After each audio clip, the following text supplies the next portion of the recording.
नमस्कार विद्यार्थी मित्र आणि मैत्रिणींनो. अ, तुमच्या सर्वांचे एके परफेक्शन अकॅडमी मध्ये स्वागत आहे. तर 12वीच्या पुस्तकातील महत्वपूर्ण जे प्रश्न आहेत त्यांचा आपण सराव घेणार आहोत आणि हे एकूण 1000 MCQ प्रश्नांचा महासराव असणार आहे. तर ह्या सिरीज मध्ये तुमच्या सर्वांचं स्वागत आहे आणि हे खूप महत्वाचे प्रश्न असतील. संपूर्ण पुस्तक तुम्हाला वाचण्याची आवश्यकता नाहीये आणि ह्या 1000 MCQ चा जे महासराव आहे त्याच्यामध्ये संपूर्ण सार संग्रहित केला गेलेला आहे. 12वीच्या पुस्तकातील महत्वपूर्ण संच आहे प्रश्नांचा. ओके, चला तर आपण सुरुवात करूया मग आता. आणि हा पहिला जो सेशन असणार आहे आपला, हा असणार आहे अकाउंटिंग फॉर नॉट प्रॉफिट ऑर्गनायझेशनच्या बेसिसवर. ह्या आधारावर पूर्ण आजचं सेशन राहणार आहे आणि प्रश्न राहणार आहे. तुमच्या डोक्यात तेच ठेवा आणि आपण आता चला महासराव करायला सुरुवात करूया. तर आजचा पहिला प्रश्न, sale of old newspaper is. जुन्या वर्तमानपत्राची विक्री ही कोणत्या स्वरूपाची प्राप्त आहे? कॅपिटल रिसीट आहे, रेव्हेन्यू रिसीट आहे, असेट की प्रॉफिट? तर सेल ऑफ ओल्ड न्यूजपेपर म्हटलेला आहे म्हणजे काय आहे? नॉन प्रॉफिट ऑर्गनायझेशन मध्ये जेव्हा स्क्रॅप विकल्या जाते, हे कोणत्या स्वरूपाचे? कॅपिटल की रेव्हेन्यू? Obviously revenue. प्रॉफिट का नाही येणार? कारण हे प्रॉफिट कन्सर्न नाही आहे म्हणून. ओके, असेट पण नाहीये ती. जर बिल्डिंग साठी खर्च केला असेल किंवा आणखी काही इक्विपमेंट घेण्यासाठी स्पोर्ट्स क्लब किंवा विशिष्ट ऑर्गनायझेशन मध्ये, तर ते असेट क्रिएट केल्या जातं. पण इथं ओल्ड न्यूजपेपर आहे म्हणजे स्क्रॅप आहे म्हणून त्याला आपण रेव्हेन्यू रिसीट असं संबोधल्या जातं किंवा कन्सिडर केल्या जातं. ओके, पहिल्या प्रश्नाचं उत्तर आहे revenue receipt. Next, income and expenses related to the prize fund is shown in. पारितोषिक निधीशी संबंधित उत्पन्न व खर्च कुठे दाखवले जातात? आता हे प्राइज फंड जो आहे हा स्पेसिफिक आहे, सपोज, बरोबर है ना? प्राइज फंड हे कुठं देतो आपण? असेट साइडला की लायबिलिटीज साइडला? लायबिलिटीज साइडला. कारण हा आपला इन्कम नाहीये किंवा एक्सपेंडिचर नाहीये. ओके, हा कॅश अकाउंट मध्ये पण येणार नाहीये. ओके, बरोबर. हे आहे एक प्राइज फंड जे आपण देणार आहोत. तर ही लायबिलिटी आहे आपल्या नॉन प्रॉफिट ऑर्गनायझेशनची, म्हणून त्याला आपण रेकॉर्ड करू बॅलन्स शीटच्या लायबिलिटीज साइडला. ओके, चलो. त्यानंतर third, life membership fees of non trading concern is. Life membership fees ही कशा स्वरूपाची आहे? नफा न कमवणाऱ्या संस्थेची अजीवन सदस्यता ही कोणत्या स्वरूपाची असते? सांगा बघू. कॅपिटल नेचर आहे, रेव्हेन्यू नेचर आहे की बोथ? ही आहे कॅपिटल रिसीट. का आहे कॅपिटल रिसीट? कारण ही, हे बघा, त्यांच्या त्या वर्ड मध्येच आहे लाईफ मेंबरशिप. मेंबरशिप कशी आहे? लाईफ टाइम साठी आहे, एकदाच द्यायची आहे तुम्हाला, तर म्हणून ही लॉंग टर्म साठी आहे. ओके, एकदाच घेतल्या जाते म्हणून ही कोणत्या स्वरूपाची आहे? कॅपिटल, रेव्हेन्यू नाही. ओके, नेक्स्ट, चौथा प्रश्न, legacies should be treated as. Legacy, मृत व्यक्तीकडून मिळालेली देणगी म्हणजे त्याला लेगसी म्हणतात, लेगसीज. ओके, यास कशाप्रमाणे गणले जाते? सांगा बघू. त्याचं उत्तर काय असेल? Asset, revenue, capital, none of this. बघा, लिगॅसी आहे एखाद्या व्यक्तीचं मृत्यू झाला आणि त्यांनी एका विशिष्ट नॉन प्रॉफिट ऑर्गनायझेशनला त्याची प्रॉपर्टी दिली किंवा त्याचं जे काही प्रॉपर्टीज असतील वेगवेगळ्या स्वरूपात, सोनं, नाणं किंवा लँड वगैरे जे काही असेल, ही जी लेगेसी आहे ही असेट आहे की कॅपिटल आहे? मग रेव्हेन्यू तर असूच नाही शकत. इथे कन्फ्युज व्हाल तुम्ही. ही कॅपिटल रिसीट आहे. असेट का नाहीये? कारण फॉर एक्झाम्पल, सपोज मीच वारलो है ना, आणि मी वारायच्या अगोदर काही मृत्यूपत्र एका कंपनीच्या किंवा एखाद्या ट्रस्टच्या नावाने दिलं, तर ही जी मी दिलेलं आहे, एकदम प्रॅक्टिकल काय होतं की मी जी काही प्रॉपर्टी दिलेली आहे ती कशासाठी यूज करावी हे पण त्या अग्रीमेंट मध्ये, त्या डीड मध्ये किंवा मृत्यूपत्रामध्ये नमूद केलं गेलेलं असतं की हा माझा फंड कोणकोणत्या कामासाठी यूज करावा. म्हणून ही त्या ऑर्गनायझेशन साठी असेट नाहीये, ती आहे एक प्रकारची लायबिलिटी सुद्धा, आणि हे कॅपिटल रिसीट याला म्हणतो आपण. ओके, ठीक आहे. कारण ही एकदाच येते, माणूस एकदाच मरतो ना, दोनदा तीनदा तर नाही मोडू शकत, हे की नाही, म्हणून ती एकदाच मिळते, म्हणून ती आहे capital receipt. Okay. Next, payment of honorarium to secretary is treated as. Secretaries दिले जाणारे मानधन कोणत्या प्रकारच्या खर्चात समाविष्ट होते? सेक्रेटरीला पेमेंट, आता बघा आपण नॉन प्रॉफिट कन्सर्न बघत आहोत म्हणून डोक्यात तेच ठेवा सध्या, ठीक आहे. तर सेक्रेटरीला पेमेंट करणं हे काय आहे? कॅपिटल एक्सपेंडिचर आहे की रेव्हेन्यू एक्सपेंडिचर आहे की बोथ आहे? हे आहे रेव्हेन्यू एक्सपेंडिचर. का आहे रेव्हेन्यू एक्सपेंडिचर? कारण सेक्रेटरी सोबत जे काही अग्रीमेंट असतं किंवा त्यांना जे मानधन द्यायचं असतं हे महिन्यातून एकदा किंवा 3 महिन्यातून एकदा, 6 महिन्यातून एकदा किंवा वर्षातून 3-4 वेळा क्वार्टरली बेसिसवर अशा प्रकारे हे सेक्रेटरीला पेमेंट केल्या जातं. हे वर्षातून एकदाच किंवा लाईफ टाइम मध्ये एकदाच केल्या जात नाही, म्हणून याला आपण कन्सिडर करतो रेव्हेन्यू एक्सपेंडिचर. ओके. तर 6वा प्रश्न, स्पेसिफिक डोनेशन इज. विशिष्ट कारणासाठी दिलेली देणगी कोणत्या प्रकारात मोडते? आता इथं नावातच आहे स्पेसिफिक डोनेशन आहे. स्पेसिफिक डोनेशन मध्ये काय येतं? सपोज एखादा हे आहे, काय म्हणतो, हॉस्पिटल आहे, ठीक आहे. त्या हॉस्पिटलमध्ये हॉस्पिटलसाठी एक लँड लागत आहे आणि त्या लँडवर एक बिल्डिंग उभी करायची आहे जे की नॉन प्रॉफिट ऑर्गनायझेशन आहे, ठीक आहे. तेव्हा जे काही फंड आपण रेज करतो त्या बिल्डिंगसाठी म्हणा किंवा ते लँड डेव्हलपमेंटसाठी म्हणा, तर हे काय झालं? हे कोणत्या स्वरूपाचं झालं मग? हे रेव्हेन्यू असू शकते, capital, obviously capital receipt. Okay, कारण हे लॉंग टर्म साठी आहे. चलो next, income and expenditure account records this transaction of. उत्पन्न व खर्च खाते कोणत्या स्वरूपाच्या व्यवहाराची नोंद करते? Income and expenditure account records transaction of. बघा याच्यामध्ये काय असतं, 3 आपण गोष्टी बनवतो. एक असतं रिसीट अँड पेमेंट, दुसरं असतं इन्कम एक्सपेंडिचर आणि थर्ड असते बॅलन्स शीट. तर नॉन प्रॉफिट ऑर्गनायझेशन मध्ये जेव्हा रिसीट अँड पेमेंट असतं ना, हे कॅशबुक असतं. कॅशबुकचाच एक फॉर्म म्हणू शकतो आपण त्याला, ठीक आहे. आणि त्याला आपण एक रिअल अकाउंट म्हणू शकतो किंवा म्हणतात. ते रिअल स्वरूपाचं असतं, रिअल अकाउंटच्या. आणि इन्कम एक्सपेंडिचर हे नॉमिनल अकाउंटच्या स्वरूपाचं असतं. ओके. सो इन्कम आणि एक्सपेंडिचर अकाउंट मध्ये कोणते ट्रान्झॅक्शन मग आपण रेकॉर्ड करतील? ऑब्विसली रेव्हेन्यू नेचरचे, हो की नाही, ना की कॅपिटल नेचरचे. चलो next, outstanding subscription is and. Outstanding subscription म्हणजे कोणता प्रकार आहे? सबस्क्रिप्शन कसं आहे? आउटस्टँडिंग आहे. आपल्याला म्हणजे त्या बिझनेस त्या नॉन प्रॉफिट ऑर्गनायझेशनला काय आहे ते मिळायचं आहे, तर आपण काय म्हणू शकतो याला? असेट. सबस्क्रिप्शन हे नेहमी काय असतं? असेट्स असतं, हो की नाही. आणि याच्यामध्ये पण 2 प्रकार असतात. सबस्क्रिप्शन घेतलं कोणत्या पर्पज साठी?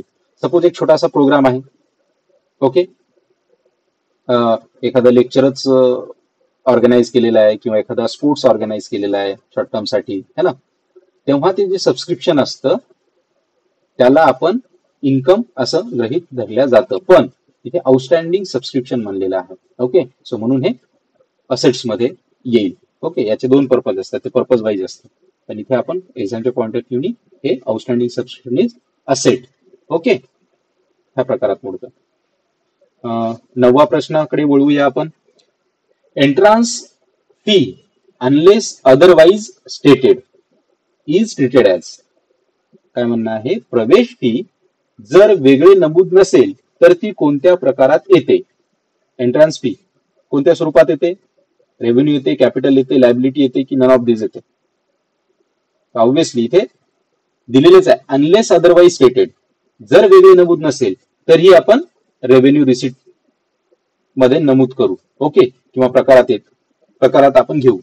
जर स्पेसिफिक सांगितली असेल, स्टेट केलेली असेल, तिथे नमूद केलेलं असेल, ते कॅपिटल रिसीट मध्ये आपण घेणार. Okay, got it. चलो next, life membership fee received by club is. क्लबला मिळालेली लाईफ मेंबरशिप फी कोणत्या प्रकारात मोडते? सांगा. इथे लाईफ मेंबरशिप फीज म्हटलेला आहे. Obviously capital. त्याच्या अगोदर पण ह्या पद्धतीचा एक प्रश्न झालेला आहे. ओके चलो. त्यानंतर all receipt of capital nature are shown in, भांडवली स्वरूपातील सर्व प्राप्ती कुठे दाखवल्या जातात? कुठे दाखवल्या जातात? कॅपिटल नेचरच्या पूर्णच्या पूर्ण बॅलन्स शीट मध्ये. सिंपल आहे ना. इन्कम एक्सपेंडिचर मध्ये येईल ना, प्रॉफिट लॉस मध्ये ते येणारच नाही कारण हे नॉन प्रॉफिट ऑर्गनायझेशन आहे. ओके चलो. त्याच्यानंतर all items of revenue in nature are shown in, महसूल स्वरूपातील सर्व बाबी कुठे दाखवल्या जातात? रेव्हेन्यू, इथे रेव्हेन्यू म्हटलेला आहे. ओके, रेव्हेन्यूज म्हणजे काय असू शकतो? एक इन्कम किंवा एक्सपेंडिचर, म्हणून तिथे ना बॅलन्स शीट येईल ना आणखी कोणती गोष्ट येईल. बरोबर. चलो, त्याचं उत्तर काय? Income and expenditure account. त्याच्यानंतर 13व्या प्रश्नाकडे आपण वळूया. Which of following is not for profit organisation, खालीलपैकी कोणती संस्था नफा न कमवणारी संस्था नाही? आता याच्यामध्ये नफा कमवणारी कोणती नाही म्हटलेला आहे. खालीलपैकी कोणती संस्था नफा न कमवणारी संस्था नाही, सॉरी संस्था नाही म्हटलेला आहे. तर कोणती संस्था नाही आहे ती नफा न कमवणारी? ऑब्विसली पार्टनरशिप आहे की नाही. चलो, 14वा प्रश्न. The excess of assets over liabilities in non trading concern is treated as, नफा न कमवणाऱ्या संस्थांमध्ये मालमत्तेच्या देयकांवर जास्तीचा भाग काय दर्शवतो? जेव्हा केव्हा असेट ओव्हर लायबिलिटीज असेल ना, त्याला आपण कॅपिटल फंड म्हणतो. ओके चलो, ना ते कॅपिटल येईल ना नेट प्रॉफिट येईल ना प्रॉफिट येईल. ओके, नेहमी लक्षात ठेवा. त्यानंतर आहे subscription received in advance by club are shown on which side of the balance sheet. क्लबने अगोदरच मिळवलेली वर्गणी ताळे बंदाच्या कोणत्या बाजूस दाखवली जाते? सबस्क्रिप्शन रिसिव्ड इन ऍडव्हान्स म्हटलेला आहे. ओके, बाय क्लब हे कोणते येईल मग? असेट साइड येईल, डेबिट साइड, क्रेडिट साइड. त्या डेबिट साइड क्रेडिट साइड याचा काही विषयच नाही. ओके, कोणत्या बाजू दिले हे नाही म्हणून हे ऑप्शन कटले. असेट की लायबिलिटीज? मग ऑब्विसली लायबिलिटीज साइडला येईल. Okay. Which of following is not income, खालीलपैकी कोणती बाब उत्पन्न नाही? Subscription, donation, sale of ticket or endowment fund. कोणती? एंडोमेंट फंड काय असतो जनरली माहिती आहे का तुम्हाला? ते भांडवली किंवा कॅपिटल नेचरचं असतं. स्पेसिफिक कारणासाठी आपण एंडोमेंट फंड घेतो है ना. स्पेसिफिक म्हणण्यापेक्षा काय म्हणू शकतो, ते कॅपिटल नेचरचं असतं जनरली, त्याच्यामुळे ते आपण इन्कम कन्सिडर केल्या जात नाही नॉन प्रॉफिट ऑर्गनायझेशनसाठी. ओके. सो 17वा प्रश्न. Income and expenditure account includes, उत्पन्न व खर्च खात्यांमध्ये काय समाविष्ट केले जाते? इन्कम एक्सपेंडिचर मध्ये काय येतं? All revenue items. Yes or no? चलो बढ़िया. Most transactions in non trading concerns are, नफा न कमावणाऱ्या संस्थांमधील बहुतांश व्यवहार कोणत्या स्वरूपाचे असतात? बघा, कॅश असतात, क्रेडिट असतात की बोथ? जास्त काय असतात? कॅश. कारण मी तुम्हाला म्हटलं आपलं रिसिट अँड पेमेंट जे आहे ते कॅश ट्रान्झॅक्शनवर जास्त किंवा कॅश व्यवहारांवर, रोख व्यवहारांवर डिपेंड असतं. ओके, त्याच्यामध्ये तेच आपण रेकॉर्ड केलं जातं, म्हणून हे कॅश व्यवहार. ओके चलो. त्यानंतर 19वा प्रश्न. The main object of non profit organisation is, नफा न कमवणाऱ्या संस्थांचा मुख्य उद्देश काय असतो? To earn the profit? Obviously नाही. To serve the society? Yes. To prepare profit and loss account? No. All of above? No. आपण हे फक्त सोसायटीला सर्व करण्यासाठी किंवा सेवा देण्यासाठी, सेवा करण्यासाठी समाजाची याची उभारणा होत असते आणि त्याचे मेन ऑब्जेक्टिव्ह सुद्धा तेच असतं. Okay. Next, subscription received by organisation, संस्थेस मिळालेली वर्गणी ही कोणत्या स्वरूपात येते? कॅपिटल नेचर आहे, रेव्हेन्यू नेचर आहे की बोथ? सबस्क्रिप्शन हे नेहमी रेव्हेन्यू नेचरचं असतं, unless and until it specify. Okay चलो, entrance fees received by club is treated as, क्लबला मिळालेली प्रवेश फी कशा प्रकारे गणली जाते? रेव्हेन्यू रिसिट आहे, कॅपिटल रिसिट आहे की रेव्हेन्यू एक्सपेंडिचर आहे, काय आहे? एंट्रन्स फी आहे, ही रेव्हेन्यू रिसिट आहे. एंट्रन्स फी वेगवेगळे आता वर्षभरात कामं चालतात आपले, है ना, वेगवेगळे प्रोग्राम्स असतील किंवा लेक्चरसाठी असतील किंवा आणखी काही त्यांचे प्रोग्राम्स असतील अरेंज केलेले, त्याला आपण एंट्रन्स फी घेतो आणि ती म्हणून रेव्हेन्यू नेचरची आहे. ओके, रेव्हेन्यू रिसिट आपण त्याला कन्सिडर करू. त्यानंतर receipts and payments account is summary of, प्राप्ती व भरणा खाते याचे संक्षिप्त स्वरूप कोणाचे असते? मी तुम्हाला अगोदरच डिस्कस केलेलं आहे. कोणत्या स्वरूपाचं असते? ऑब्व्हियसली कॅश बुक, कारण त्याच्यात पैसा आला किती आणि गेला किती एवढंच कन्सिडर केलं जातं आणि कॅश स्वरूपाच्या व्यवहाराचं राहतं, म्हणून त्यांना आपण कॅश बुक ची समरी सुद्धा म्हणू शकतो. ओके, आणि प्रोसेस कशी असते ऍक्च्युली नॉन प्रॉफिट ऑर्गनायझेशन, एकदा ह्या रिसिट अँड पेमेंटचा बेस काय असतो? तर कॅश बुक असतं, एक तर समरी म्हणा किंवा बेस म्हणा. ओके, इथे करेक्ट आन्सर सी आहे. Subscription received during the year ₹50,000, outstanding at the end 8,000, outstanding at the beginning 6,000. Net income from subscription is, आपल्याला नेट इन्कम सबस्क्रिप्शनचं काढायचं आहे. वर्षभरात 50,000 वर्गणी प्राप्त केली, वर्षाअखेरीस 8,000 आहे.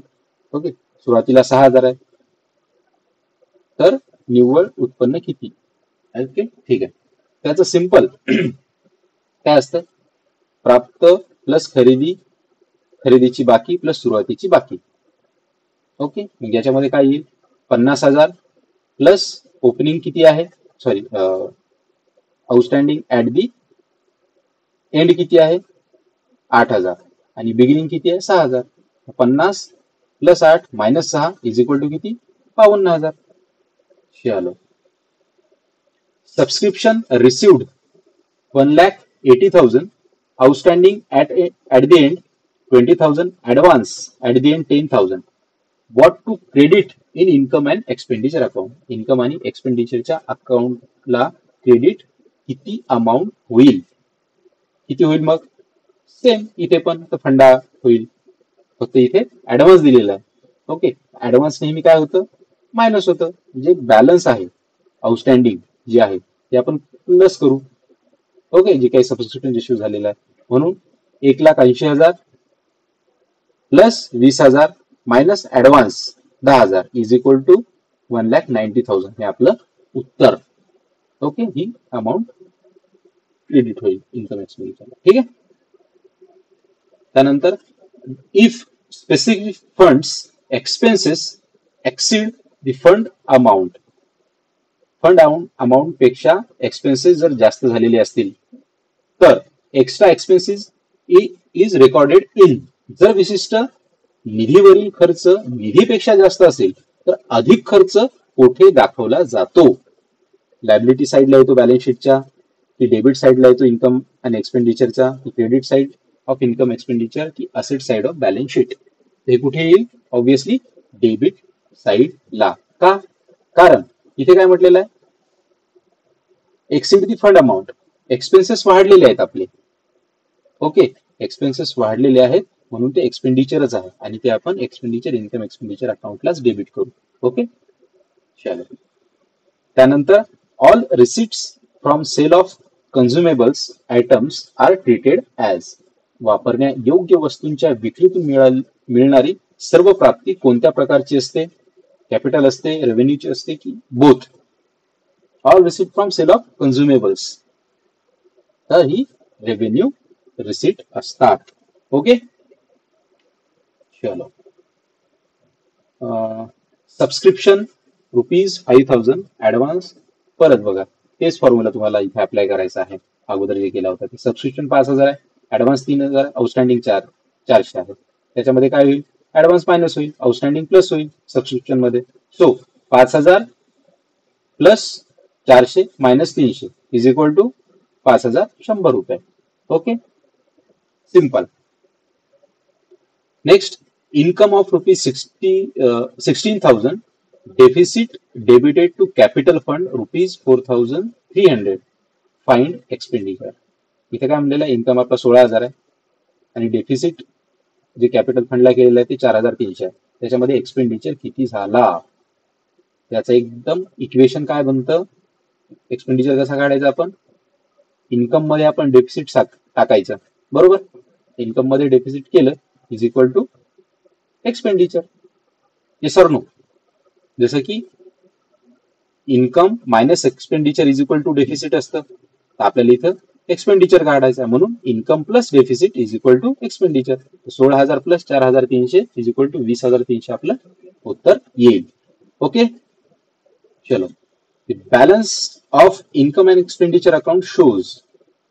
इन्कम आणि एक्सपेंडिचरचं बॅलन्स काय दर्शवते, उत्पन्न व खर्च खात्याचा उरलेला शिल्लक काय दर्शवतो, काय दर्शवतो, सरप्लस की डेफिसिट की बोथ. इथे म्हणलेलं आहे बॅलन्स. ते सांगितलंय का डेबिट किंवा क्रेडिट बॅलन्स, इथे डेबिट किंवा क्रेडिट बॅलन्स आला असतं तर सरप्लस किंवा आपण डेफिसिट म्हणू शकलो असतो, पण इथं फक्त बॅलन्स म्हटलेलं आहे, म्हणून बोथ असू शकतात बॅलन्सेस. एक तर सरप्लस असू शकते किंवा डेफिसिट असू शकतं. ओके, चलो. Property received as per will of disease person is called. मृत व्यक्तीच्या इच्छापत्रानुसार मिळालेली मालमत्ता काय म्हणतात. पहिला की दुसराच क्वेश्चन होता बघा, ते लिगेसी वाला है ना, ते आपण कॅपिटल आपण कन्सिडर करतो ना त्याला, किंवा लायबिलिटी म्हणतो, है की नाही. तर हे सेम प्रश्न आलेला आहे. Property received as per the will of disease person is called. मृत व्यक्तीच्या इच्छानुसार कोण मालमत्ता काय म्हणतात, काय म्हणतात त्याला आपण. ऑनरेरियम हे पण नाही, सबस्क्रिप्शन नाही, डोनेशन नाही, ते लिगॅसी ऑब्विसली. ओके, चलो. Legacies should be treated as. Legacy म्हणजे मृत व्यक्तीकडून मिळालेली देणगी. ही कशा प्रकारे मांडली जाते, कशी मानली जाते, ही लायबिलिटी आहे. का असेट का नसतो तो, लायबिलिटीज का मानतो, ते आपण ऑलरेडी डिस्कस केलेलं आहे. कारण ती त्या डीड मध्ये सर्व काही मेन्शन केलेलं असतं की याचा यूज कसा झाला पाहिजे, म्हणून ही रिस्पॉन्सिबिलिटी असते, ही लायबिलिटी असते त्या नॉन प्रॉफिट कन्सर्नची, की त्याच पद्धतीने तो खर्च व्हायला हवा, म्हणून ती लायबिलिटी आपण कन्सिडर करतो. ओके, चलो. Next, life membership fees received by club is shown in. क्लबने मिळवलेली अजीवन सदस्यता ती कुठे दाखवली जाते, कुठे दाखवली जाते, लाईफ मेंबरशिप आहे. ओके, बॅलन्स शीटला ना, रिसिट पेमेंट मध्ये येईल ना, इन्कम एक्सपेंडिचर मध्ये येईल. ओके, चलो. For non trading organisation honorarium is. नफा न कमवणाऱ्या संस्थेसाठी मानधन म्हणजे काय, काय असतं. इन्कम असतो तो, कॅपिटल एक्सपेंडिचर असतो की रेव्हेन्यू एक्सपेंडिचर असतो. नफा न कमवणाऱ्या संस्थेसाठी मानधन म्हणजे रेव्हेन्यू एक्सपेंडिचर. ओके, आणि कोणाला देतो आपण, सेक्रेटरीला किंवा आणखी लोकांना, आहे की नाही. चलो. किंवा गेस्ट लेक्चर केले किंवा काही वेगवेगळे प्रोग्राम केले तेव्हा आपण ते ऑनरेरियम देतो, त्याला आपण रेव्हेन्यू एक्सपेंडिचर कन्सिडर करतो. Receipts and payments account is. प्राप्ती व भरणा खाते कोणत्या प्रकारचे खाते आहेत, कोणते आहेत, अगोदर डिस्कस केलं मी. रिसिट अँड पेमेंट हे रिअल अकाउंट आहे. इन्कम अँड एक्सपेंडिचर हे काय आहे, तर नॉमिनल आहे. ओके, चलो. बघा 35वा प्रश्न तोच आहे. इन्कम एक्सपेंडिचर अकाउंट इज हे कोणतं आहे, nominal account. Okay, no real no personal. चलो. 36, which of the following is not for profit organisation. खालीलपैकी कोणत्या संस्था नफा न कमवणारी संस्था नाही. कॉलेज, स्पोर्ट्स क्लब, हॉस्पिटल की मारुती उद्योग. ऑब्विसली मारुती उद्योग, आहे की नाही. नफा कमवते नाही मारुती उद्योग, म्हणजे नफा न कमवणारी आहे नाही ना ती. चलो. Income and expenditure account is prepared. उत्पन्न व खर्च खाते कोण तयार करते, कोण करतं,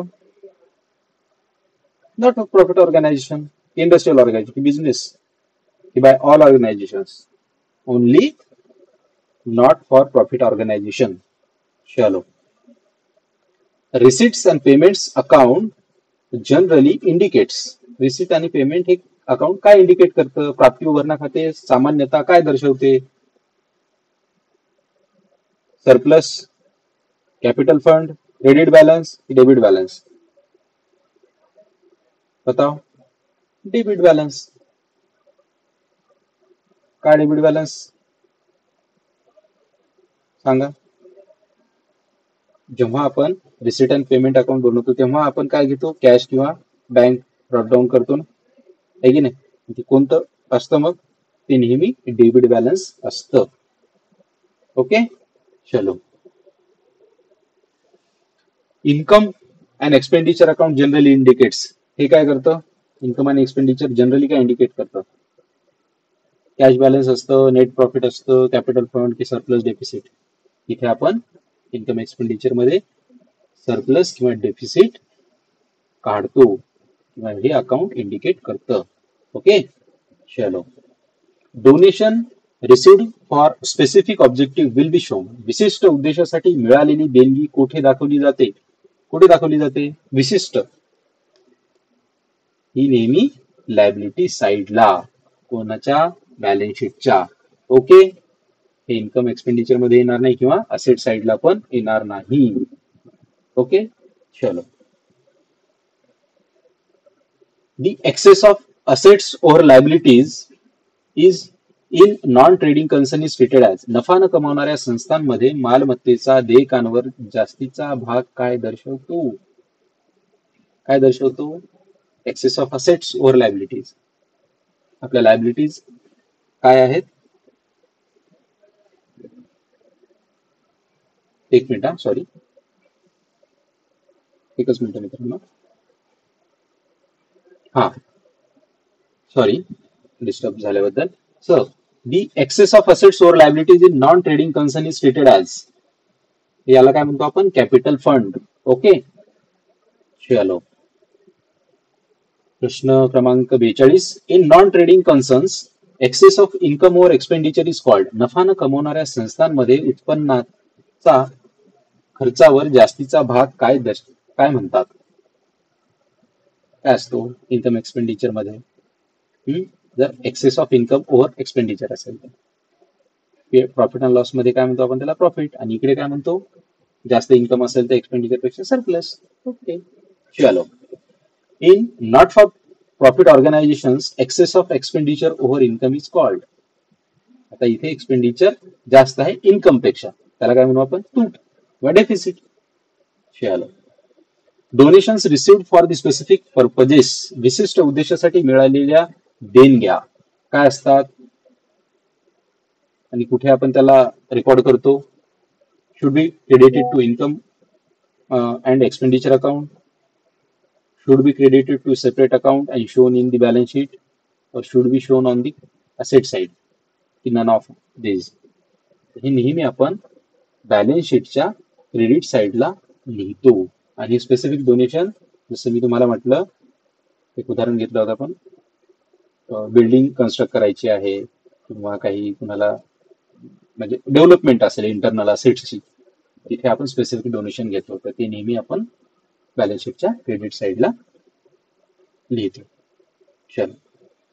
out of following items which one is shown in the receipts and payment account, खालीलपैकी कोणती बाब प्राप्ती व भरणा खात्यात दाखवली जाते, आउटस्टँडिंग सॅलरी येते का रिसिट अँड पेमेंट मध्ये, डेप्रिसिएशन येतं का, अक्रूड सबस्क्रिप्शन येतं का, नाही, लाईफ मेंबरशिप फीज. ओके, चलो. कारण या सगळ्या गोष्टी ह्या तिन्ही पण ऍप्लिकेबल आहेत कुठे, ट्रेडिंग कन्सर्न साठी, हे नॉन प्रॉफिट कन्सर्न आहे, लाईफ मेंबरशिप फीज. ओके. त्यानंतर कॅपिटल फंड, भांडवल निधी इज इक्वल टू काय, कॅपिटल फंड कसा काढला जातो,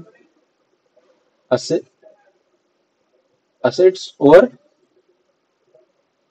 लायबिलिटी, असेट्स मायनस लायबिलिटी म्हणा किंवा असेट्स ओव्हर लायबिलिटीज. असेट जास्त असतात आपल्या लायबिलिटी पेक्षा, त्याला आपण काय म्हणतो, कॅपिटल फंड. हे इक्वेशन आहे. ओके, हे लक्षात ठेवायचं किंवा प्रॉब्लेम सॉल्व्ह करताना तुम्हाला लक्षात येईल. So subscription received in advance during the current year is अन, चालू वर्षात आगाऊ मिळालेली वर्गणी कोणत्या प्रकारात मोडते, कोणत्या प्रकारात मोडते ती, सबस्क्रिप्शन ऍडव्हान्स. आणि करंट करंट इयर म्हटलेलं आहे. करंट इयर मध्ये ऍडव्हान्स सबस्क्रिप्शन घेतलेलं आहे, तर याला आपण लायबिलिटी कन्सिडर करतो, ना की इन्कम, ना की असेट. ओके, चलो. Most transactions in non trading concerns are, नफा न कमावणाऱ्या संस्थांमधील बहुतेक व्यवहार कोणत्या प्रकारचे असतात? ते मोस्टली कॅश असतात. ओके, चलो. Income and expenditure accounts records, उत्पन्न व खर्च खाते काय नोंदवते? All cash receipts and payments, all credit receipts and payments, all cash and credit receipts and payment, none of these. Income and expenditure काय record करते? तर काहीही नाही वरीलपैकी. ओके, चलो. Which sequence is correct and appropriate, खालीलपैकी कोणता क्रम बरोबर आणि योग्य आहे? कॅश बुक, रिसीट, जसं मी तुम्हाला अगोदर बोललो होतो बघा, अगोदर काय बनतं? Cash book. Receipt and payment हे कशाचा बेस आहे? कॅश बुकचा. आणि त्याच्यानंतर त्या बेसिसवर रिसीट पेमेंटच्या आपण काय बनवतो, म्हणजे त्याच्यानंतर काय येतं? किती खर्च झाला, उत्पन्न किती झालं हे बनवतो, आणि फायनली बॅलन्स शीट. ओके, तर पहिलाच इथे ऑप्शन आपला बरोबर आहे. चलो, ठीक आहे. नंतर subscription received in advance is, subscription received in advance same बघा, वेगळ्या पद्धतीने प्रश्न विचारलेला आहे, अगोदरही झालेला आहे. ऍडव्हान्स म्हणलेला आहे सबस्क्रिप्शन, तर नेहमी काय असेल? लायबिलिटी असेल. Okay, so next. In receipts and payment account items entered are, प्राप्ती व भरणा खात्यात कोणत्या प्रकारच्या बाबी नोंदवल्या जातात? रिसिट अँड पेमेंट मध्ये कोणकोणत्या गोष्टी आहेत? दोन्ही कॅपिटल नेचरच्या येतात किंवा रेव्हेन्यू नेचरच्या येतात. दोन्ही आयटम आपण कन्सिडर करतो. ओके, चलो. In accounts and in income and expenditure account, उत्पन्न व खर्च खात्यात कोणत्या बाबी नोंदवल्या जातात? तर रेव्हेन्यू आयटम. आता इथे बघा, हे ऑप्शन इथे चुकीचे झालेले आहे, ए आणि बी. खाली जर तुम्ही आले, हे बघा, याच्यामध्ये काय दिलेलं आहे? रेव्हेन्यू रिसिट्स आणि रेव्हेन्यू एक्सपेन्सेस, या दोन्ही गोष्टी कन्सिडर केल्या जातात, है ना? ते बघून घ्या एकदा तुम्ही. Income and expenditure account includes only revenue receipts and revenue expenses. It does not record capital receipt and capital expenditure. Okay, हे ए आणि बी चुकलेलं आहे आपलं इथं ऑप्शन. ठीक आहे. त्यानंतर transaction shown in the income and expenditure accounts are, उत्पन्न व खर्च खात्यात कोणत्या प्रकारचे व्यवहार दाखवले जातात? सांगा मग. इन्कम एक्सपेंडिचर मध्ये काय येतात? All revenue in nature. Okay, capital येतात का त्याच्यामध्ये? इन्कम एक्सपेंडिचर मध्ये नाही. चलो. Subscription received in advance during the current year is, बघा, परत तोच प्रश्न वेगळ्या पद्धतीने. सबस्क्रिप्शन रिसिव्ह केलेलं आहे ऍडव्हान्स मध्ये आणि करंट इयर. करंट इयर मध्ये सबस्क्रिप्शन ऍडव्हान्स मध्ये रिसिव्ह केलेलं आहे, त्याला आपण काय कन्सिडर करू? Liability. Donation received for a specific purpose is accounted as, विशिष्ट कारणासाठी मिळालेली देणगी कशा प्रकारे नोंदवली जाते? Obviously liability. इथं स्पेसिफिक पर्पज म्हटलेला आहे. ओके, चलो. The main source of income of not for profit organization is, नफा न कमावणाऱ्या संस्थांचा प्रमुख उत्पन्नाचा स्रोत कोणता असतो? सोर्स ऑफ इन्कम काय असतं? तर सबस्क्रिप्शन, ना की लेगेसी, ना की एंट्रन्स फी, ना की स्पेसिफिक डोनेशन. ओके, फक्त सबस्क्रिप्शन हे मेन सोर्स ऑफ इन्कम आहे, नॉट फॉर प्रॉफिट ऑर्गनायझेशन. ठीक आहे. चला, आता छान, ज्यांना आवडतात न्यूमेरिकल्स है ना किंवा प्रॉब्लेम्स, त्यांच्यासाठी हा प्रश्न. Total asset at the end 2,25,000, liabilities 1 lakh, surplus 20,000. What is a opening capital fund? तर याचं इक्वेशन काय असतं? कॅपिटल फंड कसं आपण जनरली, कॅपिटल फंडचं काय इक्वेशन आहे? Asset minus liabilities. ओके, तर इथे सरप्लस पण दिलेलं आहे, मग आहे की नाही? सरप्लस घेतो का आपण? ऑब्विसली नाही कॅपिटल फंड मध्ये, तर आपण कॅपिटल फंड मधून ते पण मायनस करू. तर आपलं आन्सर काय येईल मग? असेट ऍट द एंड किती आहेत? 2,25,000 मायनस लायबिलिटीज आणि मायनस सरप्लस 20,000. आपलं उत्तर किती येणार मग? 1,05,000. Okay. Stationery paid is equal to 45,000, creditors opening. आता हे जे आहे, हे आहे प्रॉफिट कन्सर्न साठी प्रश्न, हे लक्षात घ्या. Stationery paid 45, creditor opening 4000, closing creditor 6500. तर परचेस किती केलेला आहे आपण? ओके, त्याचं काय आहे? परचेस कसं काढतो जनरली आपण? ओपनिंग मायनस क्लोजिंग, आणि जे आपण पेड केलेलं आहे ते, तर आपलं काय निघेल? परचेस निघेल. ऑब्व्हियसली निघेल की नाही? आपण जनरली परचेसेस तिकडे काढतो बघा, कुठे? ट्रेडिंग अकाउंट मध्ये. तर त्याचं काय येईल मग? आपण पैसे किती पेड केलेले आहे स्टेशनरीसाठी? 45,000 रुपये. ओके, आपलं क्लोजिंग बॅलन्स किती आहे? क्लोजिंग क्रेडिटर्स किती आहेत? 6500. ओके, आणि ओपनिंग किती आहे? 4000.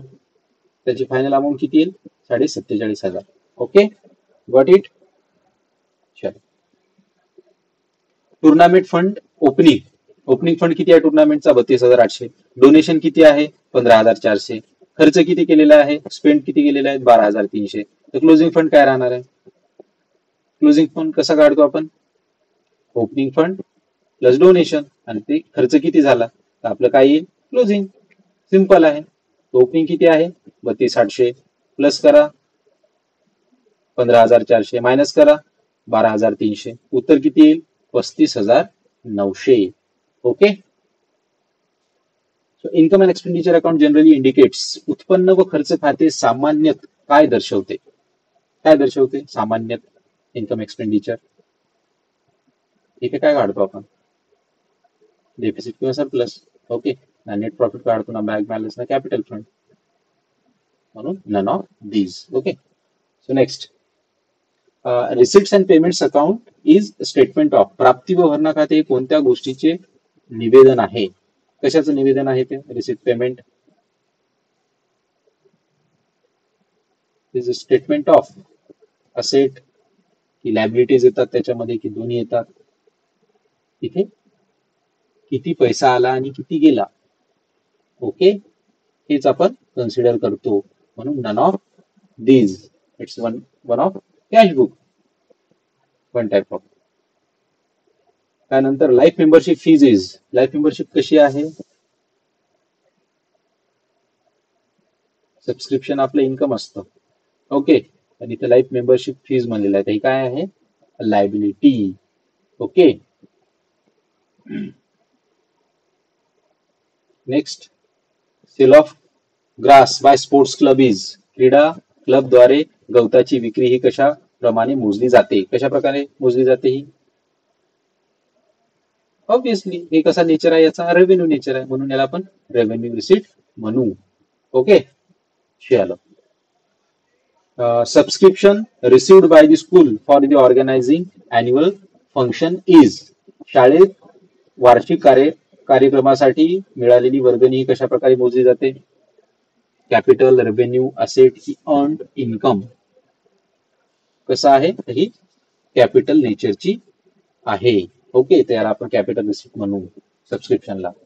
Okay, next, income and expenditure account is prepared by. उत्पन्न व खर्च खाते कोण तयार करते? कोण करतं? पार्टनरशिप फर्म करते, एखादी कंपनी करते, की बँक करते, की क्लब, स्पोर्ट्स क्लब वेगवेगळे, किंवा आणखी काही चॅरिटेबल ट्रस्ट असतील किंवा काही असतील, तेच बनवतात. ओके, दुसरं कोणी बनवत नाही. ते काय बनवतात मग? Profit and loss account, trading account. चलो, life membership fees are recorded in. आजीवन सदस्यता फी कुठे नोंदवली जाते? कुठे नोंदवली जाते? रिसीट अँड पेमेंटला, की liability side of balance sheet, की इन्कम अँड एक्सपेंडिचर अकाउंट? सांगा. Both. Okay, A and B. Receipt पेमेंटला पण आपण लाईफ मेंबरशिप अकाउंटला पण आपण लाईफ मेंबरशिप फीज घेतो, आणि लायबिलिटी साइडला सुद्धा घेतो. ओके, चलो. Outstanding subscription are shown in. बाकी वर्गणी कुठे दाखवली जाते? आउटस्टँडिंग आहे. सबस्क्रिप्शन कसं आहे आपलं? आउटस्टँडिंग आहे. तो बताओ,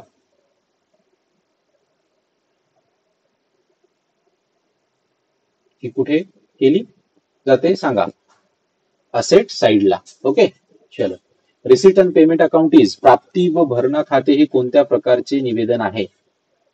receipt and payment account is a cash statement obviously, कारण त्याच्यामध्ये आपण पूर्ण कॅश किती आली, कोणत्या स्वरूपात आली, कॅश कोणत्या स्वरूपात गेली एवढंच मेन्शन करतो किंवा रेकॉर्ड करतो, म्हणजे आपण म्हणतो कॅश स्टेटमेंट. ओके. 70वा प्रश्न आहे आपला. Subscription received by the club for the cricket match is treated as. Subscription received केलेलं आहे क्लबनी क्रिकेट मॅच साठी, त्याला आपण काय ट्रीट करतो? कॅपिटल रिसीट, असेट, रेव्हेन्यू, अन income? Obviously capital receipt. Okay. Which of the following is non profitable organisation? खालीलपैकी कोणती संस्था नफा न कमवणारी आहे? Maharashtra Academic Council, Tata Steel, Air India, Jet Airways? कोणती संस्था नॉन प्रॉफिटेबल ऑर्गनायझेशन आहे? बाकी तिन्ही पण, Tata Steel, Jet Airway, Air India, हे काय आहे? प्रॉफिट कन्सर्न आहे. फक्त महाराष्ट्र अकॅडमिक काउन्सिल, इथे अकॅडमिक बनलेलं आहे, एज्युकेशनल. ठीक आहे, हे उत्तर आहे आपलं. तर सर्वांनी आपण इथेच थांबूया आज.